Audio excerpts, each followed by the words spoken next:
மாண்புமிகு இவருக்கு பிரதான எதிர்க்கட்சி தலைவர் முன்னாள் முதல்வராக இருந்தவர்கள் அலுவலில் முதலாக வள்ளுவருடைய குரல் வாசித்த பின்பு வினாக்கள் விடைகள் நேரம் நடைபெறும்.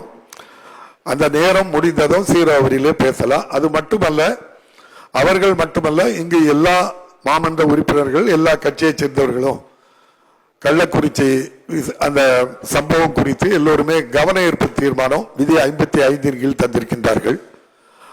நம்முடைய அதிமுகத்தைச் சேர்ந்த அக்ரி எஸ் கிருஷ்ணமூர்த்தி அவர்கள், ஐயா ஓபிஎஸ் அவர்கள், வைத்திலிங்கம் அவர்கள், ஐயப்பன் உட்பட அதிமுகத்திலும் பல பேர் தந்திருக்கார்கள். அக்ரி எஸ் கிருஷ்ணமூர்த்தி உட்பட தந்திருக்கின்றார்கள். அவர்களுக்கு இந்த கவன ஈர்ப்பு தீர்மானத்தில் பேசுவதற்கு அனுமதி மறுக்கப்படவில்லை. மறுக்காத பட்சத்தில் இந்த அவையை குந்தகம் ஏற்படுத்த வேண்டும் என்ற நோக்கத்தோடு தான் அவர்கள் அவர்களுக்கு என்ன பிரச்சனையோ இங்க இவ்வளவு விவகாரமும் பண்ண வேண்டிய அவசியம் இல்லை. ஒரு ஏற்கனவே முதல்வராக இருந்தவர்கள். ஆகவே கவன ஈர்ப்பு தீர்மானத்தில் எதை வேண்டுமானாலும் எவ்வளவு நேரம் வேண்டுமானாலும் அவர்களுக்கு பேசுவதற்கு நாம் வாய்ப்பு கொடுக்கிறோம் என்று பல முறை சொன்னதுக்கு பிறகும் சட்டத்துக்கு புறம்பாக விதிக்கு புறம்பாக சட்டமன்ற உறுப்பினர்கள் எல்லாம் பதாதைகளை கொண்டு வந்து சட்டமன்றத்திற்குள் அதை காட்டுவது சட்டத்துக்கு புறம்பானது.